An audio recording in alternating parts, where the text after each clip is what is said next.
Advertising is any paid form of non-personal presentation to search the identified sponsor. મતલબ કે એક એવું non personal presentation છે. Advertising એટલે કે કોઈ વ્યક્તિ તમારી સામે ડાયરેક્ટલી નથી હોતું, એ વ્યક્તિ નોન પર્સનલ પ્રેઝન્ટેશન છે. કોઈ વ્યક્તિ ત્યાં હાજર નથી, તેમ છતાં પણ તમને પૈસાના ફોર્મમાં તમને કંઈક વસ્તુ જે છે પ્રેઝન્ટ કરીને તમને કન્વિન્સ કરે છે, તો આપણે એને જાહેરાત કહીશું. તો જાહેરાતની અસરો પણ બજાર માંગને ખૂબ જ અસર કરે છે. જાહેરાત છે બેઝિકલી એડવર્ટાઇઝિંગ છે એના 3 હેતુઓ હોય છે. એક હેતુ છે ટુ ઇન્ફોર્મ, બીજો હેતુ છે ટુ કન્વિન્સ અને ત્રીજો હેતુ છે ટુ રિમાઇન્ડ. મતલબ કે 3 હેતુ હોય છે જાહેરાતના. એની અંદર ટુ ઇન્ફોર્મ મતલબ કે કોઈ બી એડવર્ટાઇઝ હોય છે, કોઈ બી જાહેરાત હોય છે, એ તમને પહેલાં ઇન્ફોર્મ, એનો હેતુ જે છે એ માત્ર ઇન્ફોર્મ કરવાનો હોય છે, તમને એની ઇન્ફોર્મેશન આપશે. તો એ જાહેરાત જે છે એ તમને ઇન્ફોર્મેશન આપે છે. એની અસર પણ તમારા બજાર માંગને કેવી રીતે થાય છે એ આપણે જોઈશું. ઇન્ફોર્મેશનની અંદર આપણે LICની જાહેરાત લઈ શકીએ. ઇન્ફોર્મેશનની અંદર તમને ડિટેલ ઇન્ફોર્મેશન આપશે. દાખલા તરીકે જીવન આનંદ પ્લાન છે, તો એની અંદર એ આનંદ જે પ્લાન છે એની જે મેચ્યોરિટી, સમ અશ્યોર્ડ ઇન્કમ જે છે કેટલી છે, કેટલા વર્ષે તમને રિટર્ન મળશે, તમને શું શું ફાયદા થાય છે, એની ઇન્ફોર્મેશન તમને આપશે. તો એ જાહેરાત છે એનો હેતુ છે ટુ ઇન્ફોર્મ, તમને માહિતી આપવાનો. એની અંદર તમને ડિટેલ ઇન્ફોર્મેશન આપશે. કોઈ બી ડીમેટ એકાઉન્ટની જાહેરાત છે, કોઈ બી સેવિંગ એકાઉન્ટ કે કોઈ પણ કરંટ એકાઉન્ટની જાહેરાત છે, તો એને આપણે ઇન્ફોર્મેટિવ એડવર્ટાઇઝિંગની અંદર નાખીશું. તો એ ઇન્ફોર્મેટિવ એડવર્ટાઇઝિંગ છે જેનો હેતુ છે ઇન્ફોર્મ કરવાનો. એના પછી આવશે ટુ કન્વિન્સ. જાહેરાતનો હેતુ છે કન્વિન્સ કરવું, ગ્રાહકને કન્વિન્સ કરવામાં આવશે. એવી જાહેરાતો જે છે જેમાં કસ્ટમરને કન્વિન્સ કરવામાં આવે છે. દાખલા તરીકે ફેર એન્ડ લવલી છે, હોર્લિક્સ છે, પછી બોર્નવિટા છે, કોમ્પ્લેન છે. તો આ બધી જાહેરાતો છે જેની અંદર કસ્ટમર છે એને કન્વિન્સ કરવામાં આવે છે અને સમજાવવામાં આવે છે કે આ વસ્તુ જે છે એ ખૂબ જ જરૂરી છે, એ વસ્તુ વિના તમારે નહીં ચાલે. તો એ કન્વિન્સિંગ પાવર છે, એને ટુ કન્વિન્સ કરવા માટે જાહેરાતનો ઉપયોગ થાય છે. તો એની પણ ખૂબ જ અસરો થાય છે. હું તમને કહું છું કે કેવી રીતે બજાર માંગને અસર કરે છે. ત્રીજા પ્રકારની જે જાહેરાત છે અથવા તો જાહેરાતનો હેતુ છે એ ટુ રિમાઇન્ડ, મતલબ કે એને વારંવાર ગ્રાહકને એનું જે સબકોન્શિયસ માઇન્ડ છે એની અંદર વારંવાર એને જણાવવામાં આવે છે કે વી આર ધેર, અમારી ત્યાં પ્રેઝન્સ છે, અમે છીએ. તો એ રિમાઇન્ડિંગ હેતુ છે એનો એડવર્ટાઇઝિંગનો, કે જેની અંદર જે ગ્રાહક છે એની વારંવાર એની જે અવેલેબિલિટી છે, જે કંપની છે એની પ્રેઝન્સ છે એના વિશે જણાવવામાં આવે છે. કોકાકોલા છે, પેપ્સી છે, એવી કંપનીઓ વારંવાર જે એડવર્ટાઇઝમેન્ટ આપી અને પોતાની જે પ્રેઝન્સ છે એના વિશે માહિતી આપતી હોય છે. તો એના લીધે કસ્ટમર જે છે એમના માઇન્ડમાં એક છાપ પડી જાય છે જે કોલ્ડ ડ્રિંક્સ છે એના વિશે, કે એ વસ્તુ જરૂરી નથી તો પણ આપણે પીએ છીએ. તો એ એના એડવર્ટાઇઝિંગની જ અસર છે, એની જાહેરાતની જ અસર છે. તો બજાર માંગને કેવી રીતે અસર કરે છે? તો તમારી જેટલી ઇફેક્ટિવ જાહેરાત હશે, તમારી જેટલી પાવરફુલ જાહેરાત હશે, એટલી જ એની અસર જે છે એ બજાર માંગને સારી રીતે કરી શકશે. જો પાવરફુલ એડવર્ટાઇઝિંગ મેસેજ નહીં હોય, પાવરફુલ કેમ્પેન નહીં હોય જાહેરાતનો, તો તમારી બજાર માંગ જે છે એ ઓછી હશે અને તમારી બજાર માંગને તે અસર કરશે. એના પછી વિદ્યાર્થી મિત્રો, વેચાણ પછીની સેવાઓ છે એને આફ્ટર સેલ્સ સર્વિસ કહી શકીએ છીએ આપણે. આજકાલ આફ્ટર સેલ્સ સર્વિસ જે છે ખૂબ જ ઉપયોગી બની છે, કારણ કે કસ્ટમર જે છે આજકાલ બહુ જ ઇમ્પોર્ટન્ટ થઈ ગયું છે. Customer is a king of the market. તો વેચાણ પછીની સેવાઓની અંદર કસ્ટમર જે ગુડ્સ છે કાં તો જે સર્વિસ છે એને ઘરે લઈ ગયા પછી એને જે સર્વિસીસ જે છે, જે સેવાઓ જે છે એ ખૂબ જ આપવી જરૂરી છે. તો વેચાણ પછીની સેવાઓ જે છે એ પણ ખૂબ જ જરૂરી છે. જો કોઈ કંપની છે એ વેચાણ પછીની જે સેવાઓ સારી આપે છે, તો જો કસ્ટમર જે છે એની જે બજાર માંગ જે છે એને જાળવી રાખે છે, એ જે પ્રોડક્ટ છે, એ સર્વિસીસ છે એને ખૂબ જ ઇમ્પોર્ટન્સ આપે છે. આફ્ટર સેલ સર્વિસ જો તમે સારી નથી આપતા, તો તમારી જે પ્રોડક્ટ્સ જે છે એને કસ્ટમર જે છે એને ઇફેક્ટ થાય છે. કસ્ટમર જે છે ડિમાન્ડને છે ઓછી પ્રિફર કરે છે. એક્ઝામ્પલ તરીકે હિન્દુસ્તાન યુનિલિવરનું જે પ્યોરિટ છે, જે પાણીની જે સુરક્ષા માટે પાણી જે છે, પાણીનું જે વોટર પ્યોરિફાય છે એના માટે ઇન્સ્ટોલેશન માટે કંપની જે છે તમારા ઘરે આવે છે. એ પ્યોરિટની જે ખરીદી પછી જે માણસ આવીને તમને ઇન્સ્ટોલ કરી આપે છે. કોઈપણ કોમ્પ્યુટર તમે લો છો કે કોઈપણ ઇલેક્ટ્રોનિક આઇટમ લો છો તમે, તો તમારે એના પાછળ સેલ સર્વિસ છે તમને કંપની આપે છે.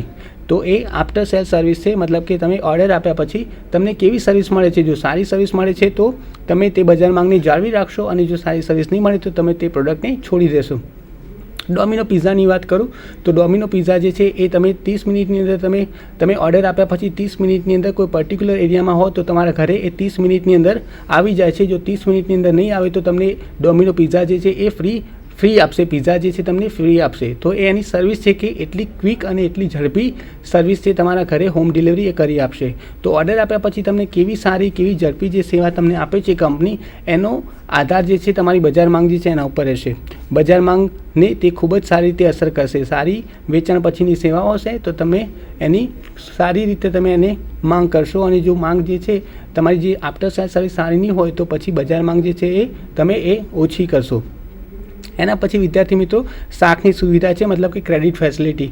ક્રેડિટ ફેસિલિટીનો મતલબ એ થાય કે તમારી કોઈપણ પ્રોડક્ટ કે સર્વિસ તમારી જોઈતી હોય તો તમે એના લીધે તમારી પાસે જો પૈસા અવેલેબલ ન હોય તો તમને ક્રેડિટ આપશે, મતલબ કે પૈસાની તમને લોન આપશે. તો જો સારી લોનની ફેસિલિટી અવેલેબલ છે, ક્રેડિટ ફેસિલિટી અવેલેબલ છે તો તમારી બજાર માંગ જે છે એ વધશે, અને જો ક્રેડિટ ફેસિલિટી નથી તો બજાર માંગ છે એ ઘટશે.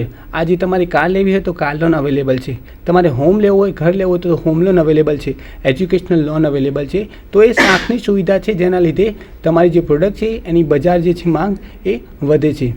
તો બજાર માંગને શાખની સુવિધા છે એ પણ ખૂબ જ અસર કરે છે. એના પછી મિત્રો કંપનીની પ્રતિષ્ઠા, જેને આપણે કંપનીઝ પ્રેસ્ટીજ અથવા તો ક્રેડિટ કહીશું. કંપનીની જેવી પ્રતિષ્ઠા હશે એવી જ એની બજાર માંગ હશે. એકવાર કંપની એની પ્રતિષ્ઠા ગુમાવે છે તો એની બજાર માંગ જે છે એ ઘટી જાય છે. તો કંપનીની પ્રતિષ્ઠા છે એ ખૂબ જ જરૂરી છે. રિલાયન્સની વાત કરું તો રિલાયન્સે જેની વિમલ શૂટિંગ છે એ દ્વારા ખૂબ જ પ્રતિષ્ઠા મેળવી હતી, અને વિમલ શૂટિંગનું ખૂબ જ નામ હતું. તો એના બેઝ ઉપર, એના વિશ્વાસ ઉપર રિલાયન્સ ઇન્ડસ્ટ્રીની સ્થાપના થઈ, અને આજે રિલાયન્સ ઇન્ડસ્ટ્રી છે એ ખૂબ જ મોટું નામ બની ગયું છે. તો કંપનીની પ્રતિષ્ઠા તમારી જો સારી હોય તો એ કંપની જે પોતાની પ્રતિષ્ઠાના બેઝ પર ઘણા બધા બીજા ઉદ્યોગો છે એ શરૂ કરી અને પછી પોતાનું જે નામ જે છે એ બનાવી શકે છે. તો એ કંપનીની જે પ્રતિષ્ઠા છે એ પણ ખૂબ જ જરૂરી છે, જે બજાર માંગને ખૂબ જ અસર કરે છે. તો વિદ્યાર્થી મિત્રો, આપણે બજાર માંગ અને તેને અસર કરતા પરિબળો શીખી રહ્યા હતા. હવે માંગની વિવિધ પરિસ્થિતિઓમાં કેવી રીતે માર્કેટિંગ કરવું પડે છે એનો જે ખ્યાલ છે અમારા ડૉક્ટર DN પટેલ સાહેબ છે એની તમે માહિતી આપશે. નમસ્કાર. પ્રજાપતિ સાહેબે આપણને ખૂબ જ સુંદર રીતે what is marketing and which factor are affecting to marketing વિશે ખૂબ જ સુંદર નોંધ ચાલ્યું. તેમના જે કંઈ વાત સંક્ષિપ્તમાં કહેવા માગતા હતા એમાં consumer is a king of the market. સાહેબે વાત કરી કે જે રીતે માર્કેટિંગનો મુખ્ય હેતુ એ છે કે ગ્રાહકની જરૂરિયાતો સંપૂર્ણ રીતે પરિપક્વતાની રીતે સંતોષાયેલી હશે તો જ એ માર્કેટિંગ ઇફેક્ટ કરશે. એટલે કે માર્કેટિંગનો મેઇન ગોલ છે ગ્રાહકની જરૂરિયાત સંતોષવી. પણ માર્કેટિંગના મુખ્ય હેતુ સિવાય પણ તેના કેટલાક હેતુઓ છે કે માર્કેટની અંદર તેની પેદાશની માંગનું સર્જન કરવું, એ માંગ જે રહી એ ટકાવી રાખવી અને તેનો ડેવલપ કરવો, આ પણ તેનો સબસિડરી ગોલ છે. જો કોઈ પણ કંપની હશે, કોઈ ફર્મ હશે, અધરવાઇઝ કોઈ સોલો પ્રોપ્રાઇટરનો બિઝનેસ હશે, જો તેની પેદાશની એ માંગનું સર્જન નહીં કરી શકે તો એના માટે વેચાણ વૃદ્ધિ કરવી ખૂબ જ મુશ્કેલી બનશે. ઓકે, તો ફિલિપ કોટલરે કહ્યું છે માર્કેટિંગનું કાર્ય ઇષ્ટતમ માંગનું સર્જન કરવું અને તે પરિસ્થિતિ અનુસાર માર્કેટિંગના કાર્ય માટેના સાધનો ગોઠવવાનું છે. અને ફિલિપ કોટલરે કહેલા તેના વ્યાખ્યાના આધારે માંગની વિવિધ પરિસ્થિતિઓમાં માર્કેટિંગ કયા પ્રકારે કરી શકાય તે જોઈએ આપણે. તો એક છે નકારાત્મક માંગ, શૂન્ય માંગ, સુષુપ્ત માંગ, ક્રમશઃ ઘટતી માંગ, અનિયમિત માંગ, સંપૂર્ણ માંગ, અતિભરચક માંગ અને અનાવશ્યક માંગ. તો પહેલાં આપણે વાત કરીએ નકારાત્મક માંગ. કોઈ ચોક્કસ માર્કેટની અંદર કોઈ ચોક્કસ ગ્રાહક વર્ગ પેદાશને ધિક્કારે કે પછી એ પેદાશ પ્રત્યેનો અણગમો હોય તો એ માર્કેટની અંદર એ પેદાશ માટેની માંગ એ નકારાત્મક એટલે કે નેગેટિવ માંગ છે. જ્યારે નેગેટિવ માંગ હશે ત્યારે પેદાશનું વેચાણ થઈ શકશે નહીં. એક્ઝામ્પલ તરીકે, ઉદાહરણ તરીકે આપણે જોઈએ તો ચુસ્ત રૂઢિચુસ્તવાદી હિન્દુઓની અંદર માંસાહારી ખોરાક માટેની માંગ, કેટલાક ધર્મની અંદર ડુંગળી કે લસણની પેદાશ વસ્તુ અંગેની માંગ. આવા માર્કેટની અંદર માર્કેટરની પેદાશનું ખાસ એવું વેચાણ થઈ શકશે નહીં. આ વેચાણ થશે નહીં તો એની નવી ડિમાન્ડ પણ ઊભી થશે નહીં. તો આ માર્કેટની અંદર ડિમાન્ડ કેવી રીતે ઊભી કરવી એ અંગેનો અભ્યાસ કરવો પડશે. તો એ માટેના મુખ્યત્વે કારણો કયા હોઈ શકે? પેદાશની નીચી ગુણવત્તા અને ઊંચી માંગ. રૂઢિચુસ્તતા, રીતિ રિવાજો, પૂર્વગ્રહો, માન્યતાઓ, વિવિધ પરિબળો તેને ઇફેક્ટ કરશે. જો આ માર્કેટની અંદર જો આપણે પેદાશનું વેચાણ વધારવું હોય તો રૂપાંતરલક્ષી વ્યૂહરચના અપનાવવી પડશે. એક્ઝામ્પલ તરીકે જે પેદાશનું આપણે માર્કેટની અંદર વેચાણ ન થઈ શકતું હોય તો એ વેચાણ માટેના કયા રીઝનો, કયા કારણો ઇફેક્ટ કરે છે એ કારણો શોધી અને તેને દૂર કરવા માટેના પ્રયત્નો કરવા જોઈએ. બીજી વાત કરીએ તો આપણે શૂન્ય માંગ. શૂન્ય માંગ એક એવી માંગ છે જે પેદાશ ખરીદવામાં કસ્ટમર ઓછો રસ રાખે છે, ઉદાસીનતા રાખે છે. એટલે એનો મતલબ એ છે કે એ નકારાત્મક માંગ નથી, ફક્ત અને ફક્ત ગ્રાહકની અંદર એ નોલેજ પ્રત્યેનું ઓછું નોલેજ આ પ્રકારની માંગને ઇફેક્ટ કરે છે. ઉદાહરણ તરીકે જોઈએ આપણે તો નિરક્ષર ખેડૂતો પાસે ખેતી વિષયક યાંત્રિક સાધનો અંગેની માંગ, બેન્કિંગની સુવિધાઓ.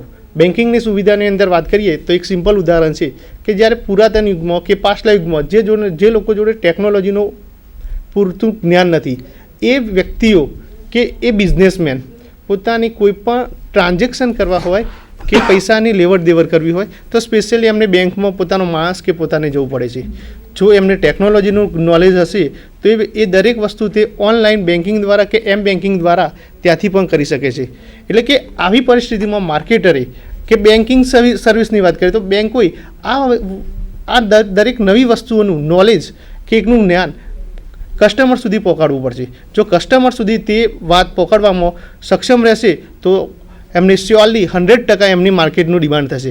જુઓ સાહેબ, આપણે પ્રજાપતિ સાહેબ, આપણે માર્કેટની અંદર જોઈએ છે કે પુરાતનમાં આપણે જોતા હતા કે માર્કેટની અંદર અત્યારે મોબાઈલની વાત કરીએ તો મોબાઈલની અંદર બેલેન્સ કરવા માટે આપણે કસ્ટમરને દુકાનમાં જવું પડતું હતું, દુકાન દ્વારા કરી શકતું હતું. એના એ જ વસ્તુનો હવે જો કોઈ આપણે એટીએમ મશીનમાં જઈએ તો એટીએમ મશીન દ્વારા પણ આપણે મોબાઈલનું બેલેન્સ કરી શકીએ છીએ.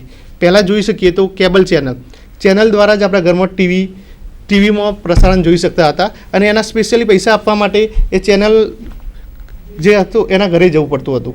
જ્યારે હવે શું થયું છે, ડીટીએચ કનેક્શન આવી ગયા છે અને જેનું પેમેન્ટ પણ આપણે ઓનલાઈન કરી શકીએ છીએ. એટલે કે ગ્રાહકની જોડે અપૂરતું નોલેજ છે એ નોલેજ પ્રોવાઈડ કરી અને માંગની અંદર વધારો કરવો. બિલકુલ સાચી વાત છે દિનેશ સર. ઘણા બધા ગ્રાહકો છે એમને ખબર નથી હોતી કે તેઓ પોતાની જે બેરર ચેક છે અને મલ્ટીસિટી ચેકબુક છે એ પણ એટીએમ થ્રુ મગાવી શકે છે, પરંતુ એમની પાસે નોલેજ નથી હોવાના કારણે એ લોકો એપ્લિકેશન આપે છે અને પછી એપ્લિકેશનના બેઝ પર પછી બેંક થ્રુ એમને તે એટીએમ વિના અને મતલબ કે નોલેજ નથી હોતું એટલા માટે બેંકમાં જઈને એપ્લિકેશન આપવી પડે છે. જ્યારે તમે એટીએમ થ્રુ પણ બેંક જે ચેકબુક છે તમે મગાવી શકો છો. એ ફક્ત નોલેજના અભાવના કારણે થાય છે. એટલે કે આનો એ જ છે કે જો નોલેજ પ્રોવાઈડ કરવામાં આવે તો આ માંગની અંદર વધારો થઈ શકે છે. હવે એના પછી ત્રીજા નંબરની માંગ જોઈએ આપણે, સુષુપ્ત માંગ. આ માંગ એવી છે કે ખાસ કસ્ટમરને ખાસ જરૂરિયાત છે પરંતુ એ વસ્તુ અવેલેબલ નથી. તો જો આ વસ્તુ અવેલેબલ નથી અને ખાસ જરૂરિયાત છે, જો આ માંગની આ વસ્તુ આપણે પ્રોવાઈડ કરી શકીએ તો આપણી ડિમાન્ડની અંદર ખૂબ જ વધારો થશે. એક્ઝામ્પલ તરીકે કેટલાય કસ્ટમર એવા છે કે જેમને પ્રદૂષણ વગરનું વાહનની જરૂરિયાત છે, કેટલાય એવા છે કે નિકોટિનની અસર ન થાય તેવી સિગરેટની જરૂરિયાત છે. જો આવી સિગરેટો કે આવી વાહન કોઈ નવો ફર્મ હશે કે પછી કોઈ કંપની હશે માર્કેટમાં લાવવામાં સક્ષમ થશે તો એની ડિમાન્ડ ખૂબ જ સારી હશે, લેસ હરીફાઈ હશે, સપ્લાયનો પુરવઠો નહીં હોય અને સામે ડિમાન્ડ વધુ હશે તો આ સિચ્યુએશન ઉપર એક પ્રકારની એની મોનોપોલી ઉત્પન્ન થશે અને એ મોનોપોલીથી એ પ્રોફિટ ઘણો એવો સારો કમાઈ જશે. એટલે કે ખાસ જરૂરિયાતો જે કસ્ટમરની અંદર હોય એમની જરૂરિયાતો જાણી અને એ પ્રકારની વસ્તુઓ ઉપલબ્ધ કરવી. તો આ માંગ આપણે સુષુપ્ત માંગની અંદર આવશે. હવે એના પછી જોઈએ ક્રમશઃ ઘટતી માંગ. ક્રમશઃ ઘટતી માંગ એટલે કે એ પ્રકારની માંગ કે વસ્તુની અંદર દિન પ્રતિદિન તેની અંદર ઘટાડો થઈ શકે. એક્ઝામ્પલ તરીકે PLS પ્રોડક્ટ લાઈફ સાયકલની અંદર જ્યારે પ્રોડક્ટનો અંતિમ તબક્કો હોય છે ત્યારે એની માંગ ક્રમશઃ ઘટતી જાય છે. એના પછી જોઈએ તો અનિયમિત માંગ. અનિયમિત માંગ એટલે એવી માંગ હોય કે જે સિઝનલ ધંધા ઉપર આધારિત હોય. એક્ઝામ્પલ તરીકે માઉન્ટ આબુની અંદર જ્યારે વેકેશન સમય શરૂ થાય ત્યારે હોટલોની રહેતી માંગ અને એના સિવાયના બાકીના સમયમાં રહેતી માંગ. એક્ઝામ્પલ તરીકે ચોમાસાના સિઝનની અંદર છત્રીઓ અંગેની, રેઇનકોટ અંગેની માંગ, દિવાળી વખતે વિવિધ પ્રકારના ફટાકડા, મીઠાઈઓ અંગેની માંગ, આ બધી માંગો જે હશે એ અનિયમિત માંગની હશે. તો આ પ્રકારની અનિયમિત માંગ હોય ત્યારે બાકીના સમયમાં એક્ઝામ્પલ માઉન્ટ આબુનું આપું તો બાકીના સમયમાં એમને કસ્ટમર આકર્ષવા માટે વિવિધ પ્રકારની એડવર્ટાઇઝ કરવી પડશે, વટાવ આપવો પડશે, કેટલુંક ડિસ્કાઉન્ટ્સ, નવી નવી સ્કીમ મૂકવી પડશે. એના પછી વાત કરીએ તો આપણે સંપૂર્ણ માંગ. સંપૂર્ણ માંગ એટલે એક પ્રકારની ફર્મની બિઝનેસની એવી સિચ્યુએશન કે જેટલો ડિમાન્ડ હોય એટલી જ સપ્લાય અવેલેબલ હશે. આ પ્રકારની સિચ્યુએશનની અંદર PLSની આધારે કહીએ તો આ એક પરિપક્વતાનો તબક્કો છે કે જેની અંદર પેઢીની માંગ ખૂબ જ સારી હશે અને સામે એટલી ડિમાન્ડ હશે અને એટલું સપ્લાય હશે. એટલે કે આ વખતે પણ પેઢીએ એવું સમજવાનું નથી કે એની વસ્તુ ભવિષ્યમાં એટલી રહેશે, પરંતુ એને એના પેદાશની અંદર દિન પ્રતિદિન કેટલાક સુધારા લાવવા પડશે. એ સુધારાના આધારે કોઈ નવી પ્રોડક્ટ પણ બજારમાં એ લોન્ચ કરી અને સમય જતાં એની અંદર માંગ વધારી શકે છે. અતિભરચક માંગ. અતિભરચક માંગ એવી એટલે કે એવી માંગ છે કે હાલની બજારમાં આપણે ઉદાહરણ તરીકે જોઈએ તો મોટર કાર માટેની માંગ, એક્ટિવા અને એક્સેસમાં અંગેની માંગ તમે જોઈ શકો છો કે 2-3 મહિના કે 4 મહિના સુધીનું વેટિંગ હોય છે વિદ્યાર્થી ભાઈઓ. એટલે કે આ માંગ એ અતિભરચક માંગ છે જે સમય આધારે ઘટતી જશે. તો આ માંગની અંદર આખું વિપરીત વ્યૂહરચના અપનાવવાની હોય છે કે અત્યાર સુધીની દરેક માંગની અંદર આપણે કસ્ટમરને વિવિધ પ્રકારની શાક ફેસિલિટી આપતા હતા, વિવિધ પ્રકારની ડિસ્કાઉન્ટ આપતા હતા, વિવિધ પ્રકારના અલગ ગિફ્ટ્સ આપતા હતા, વેચાણ પછીની સેવાઓ આપતા હતા. તો જ્યારે અતિભરચક માંગ હોય ત્યારે આવી કોઈ પણ પ્રકારની સુવિધા આપણે આપવાની હોતી નથી. લાસ્ટમાં વાત કરીએ તો અનાવશ્યક અથવા હાનિકારક માંગ. કેટલીક માંગ ગ્રાહકોની જરૂરિયાતોની એવી હોય છે કે જે તેમને સેટિસ્ફેક્શન અપાવતી હોય છે, પરંતુ સામાજિક દ્રષ્ટિએ જોઈએ તો એ નુકસાન કરતા હોય છે. અત્યારે મોટાભાગની કંપનીઓએ સમાજલક્ષી હિસાબી પદ્ધતિ કે સમાજલક્ષી જે કંઈ પ્રવૃત્તિ હોય એને વધારે પ્રેફરન્સ આપે છે. એક્ઝામ્પલ તરીકે કસ્ટમરની અંદર કે ગ્રાહકોની અંદર રહેલી ગુટખા અંગેની માંગ, દારૂ અંગેની માંગ, પણ આ કઈ માંગ દિન પ્રતિદિન સરકાર અને કેટલીક સારી એવી કંપનીઓ દ્વારા એને એને દબાવવા માટેના કેટલીક કોશિશ કરવી પડે છે. ઓકે, તો આજ આપણે જોઈ લઈએ તો આજે આપણે બજાર માંગને અસર કરતા પરિબળો અને બજાર માંગ વિવિધ પરિસ્થિતિઓમાં માર્કેટિંગ કેવી કરવું એના વિશે આપણે અભ્યાસ કર્યો.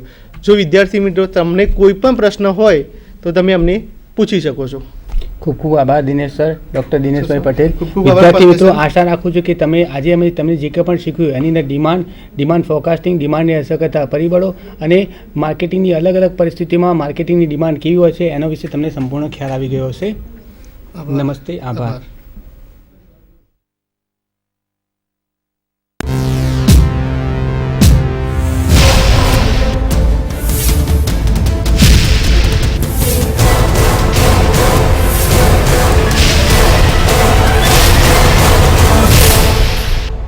संधान